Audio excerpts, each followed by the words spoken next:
Before diving into this incredible story, remember to subscribe to the channel and turn on notifications. Here, every story has something to say, and you won't want to miss a single one. Cameras switched on one by one in the Fulton County Courthouse in Atlanta. Reporters were there, microphones outstretched, eager to capture the final moments of a trial that had shaken all of America. In the center of the room, handcuffed, yet standing straight, stood Alyssa Brown, a 32-year-old black nurse.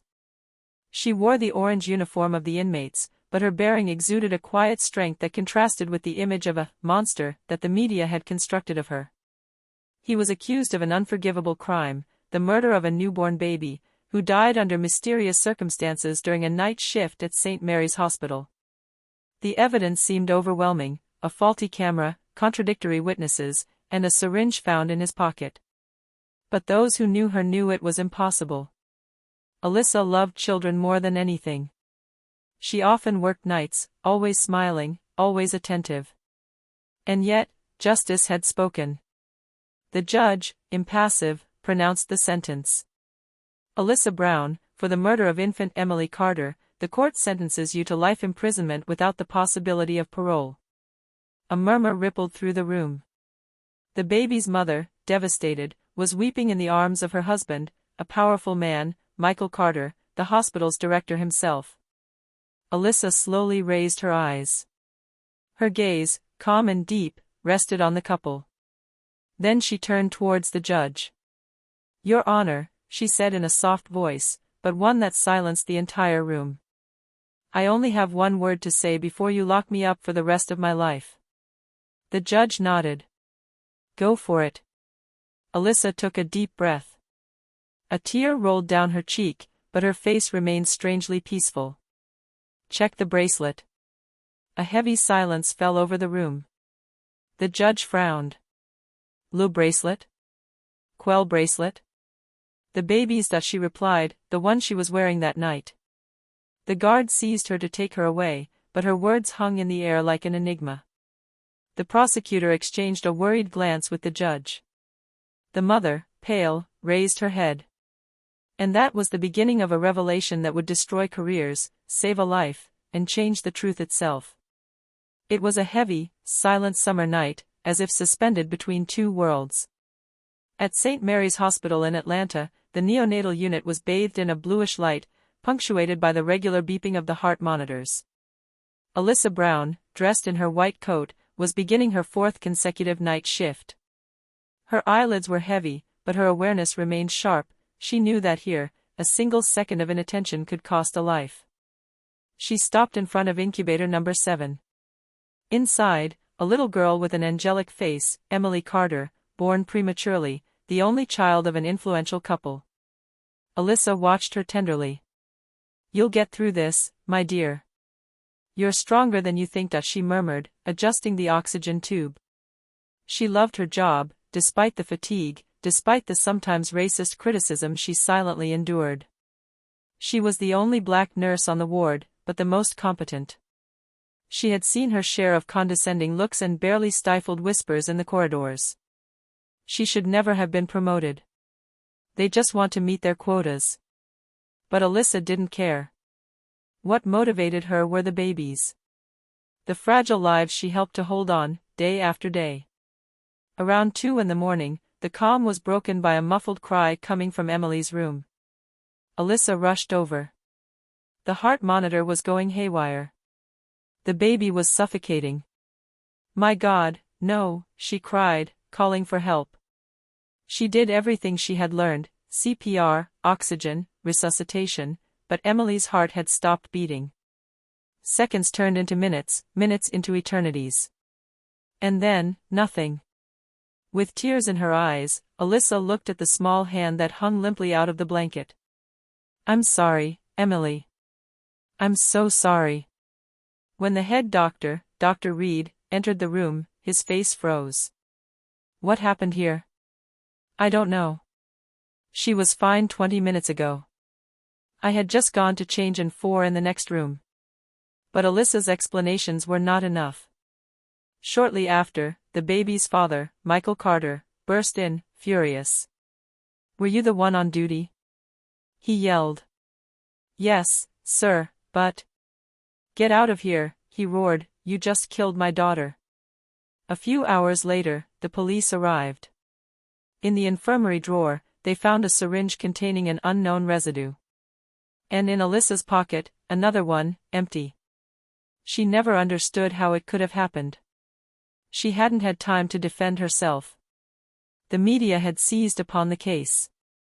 A black nurse kills the baby of a wealthy white couple. The next day, she was in pre-trial detention. And what she didn't yet know was that Emily's bracelet, the one she had mentioned in court, hid a secret capable of changing everything. 3 days after Alyssa's conviction, a storm was brewing over Atlanta. In a small office in the Forensic Evidence Department, Detective Marcus Hill looked over the case file with a frown. It wasn't the first time he'd seen a conviction too hasty. And above all, he knew Alyssa. His wife, also a nurse, had worked with her. It's impossible that she did that, he muttered, as he leafed through the reports. On her desk, one detail caught her eye, a photograph of the scene of the tragedy, taken the night of Emily Carter's death. The baby's wrist was clearly visible, with a pink identification bracelet, on which one could read E. Carter, 418, 2.4 kilograms. But a note in the admission report indicated that baby Carter was born at 3:57 a.m., not 4:18 a.m. A difference of 21 minutes. Minimal for some, but enormous for a man like Marcus. He immediately requested access to the complete medical file. A few hours later, Marcus went to the neonatal unit. The place was empty, silent, almost spectral. He was greeted by the head nurse, Mrs. Howell, a gaunt woman with gray hair. I don't understand why you're still digging around in there, detective. The case is closed. Maybe for you. But I never close a case when a convicted person says, check the bracelet. Howell shrugged, visibly annoyed. The bracelet? Just a hospital accessory. They're printed automatically. Automatically? Repeated Marcus, intrigued. Yes, as soon as a baby is born, 2 identical bracelets are printed, one for the baby, one for the mother. Marcus took note. What if 2 babies are born almost at the same time? So they are labeled according to their order of arrival. Why? Marcus did not reply. His instincts had just been triggered. Back in the archives room, he asked to see the list of births from that night. 2 names caught his eye. Emily Carter, born at 3:57. Emma Collins, born at 4:18. Same weight, same height, and the same nurse on duty, Alyssa Brown. Marcus felt a shiver run down his spine. No, that's not possible, he murmured. He called in the morgue technician and asked to examine the personal effects kept there. The small bracelet of the baby found dead did indeed bear the inscription E. Carter, 418. Which meant something terrible. The dead baby was not Emily Carter. The detective jumped to his feet. Someone had swapped the bracelets that night. What if Alyssa had been set up, by someone in a very high position? He picked up his phone and discreetly called a trusted colleague. Sarah, I need a warrant. And fast. We have to reopen the Brown case. You mean the nurse sentenced to life imprisonment? Yes. Because if I'm right, the Rayal Carter baby is still alive. Detective Marcus Hill was speeding through the pouring Atlanta rain. His windshield wipers were battling the water, but his mind was moving much faster than his car. Everything revolved around that night: 2 babies, bracelets exchanged, and a nurse convicted without solid evidence. Someone had erased the traces, and it was time to find them. In the medical file, Marcus discovered that baby Emma Collins, the one born at 4:18, had been mysteriously transferred to another hospital 2 days after her birth, on an administrative decision. Except that there was no parental signature on the transfer order. Even more disturbing, Emma Collins' mother, Rebecca Collins, had died in childbirth. No member of her family had come forward. Marcus realized that someone had taken advantage of this chaos to switch the bracelets and make a baby disappear. The next day, he went to the Carter mansion, where Michael Carter and his wife Victoria lived. The vast mansion stood on the heights of Buckhead, as cold as it was majestic. Victoria, with dark circles under her eyes, greeted him with mechanical politeness. "I don't understand why you're talking to me, detective. My daughter is dead. It's over." "Indeed, Mrs. Carter. I have reason to believe that the baby found that night was not yours." She remained frozen. Her gaze, momentarily empty, filled with a mixture of disbelief and fear. "What are you saying?" Marcus placed a photo on the table, a pink bracelet marked E. Carter, 418. "Your daughter was born at 3:57 a.m. This bracelet doesn't match. And there is another baby born at exactly 4:18 a.m., Emma Collins." Victoria trembled slightly, her voice broke. "But, if what you say is true, then where is my daughter?" Marcus hesitated, then replied softly. "That's what I intend to find out." The detective returned to St. Mary's Hospital and searched for evidence of Emma Collins' transfer. He eventually found a document signed, by the hospital director himself, Michael Carter. His blood freezes. Did the father of baby Carter sign the transfer of the other child? He scanned the notes. The baby had been sent to a private clinic in Savannah, where she had been adopted under another name, Grace Parker. Marcus immediately set off for Savannah. He didn't sleep, he didn't eat. The truth was calling him. At the clinic, he asked to see the adoption files. The assistant hesitated, but the detective's badge did the rest. Grace Parker's file confirmed her suspicions, fingerprints identical to those of baby Carter, blood type matching Victoria Carter. It was indeed Emily Carter, alive. He remained seated for a moment, his eyes fixed on the back of the chair, unable to speak. Alyssa was right all along. She had been sacrificed to protect the secret of a man willing to do anything, Michael Carter, the child's own father, who had faked his daughter's death to cover up a medical error he himself had committed. Marcus closed the file, clenched his fists, and murmured. "You condemned an innocent woman, Carter. And now it's your turn."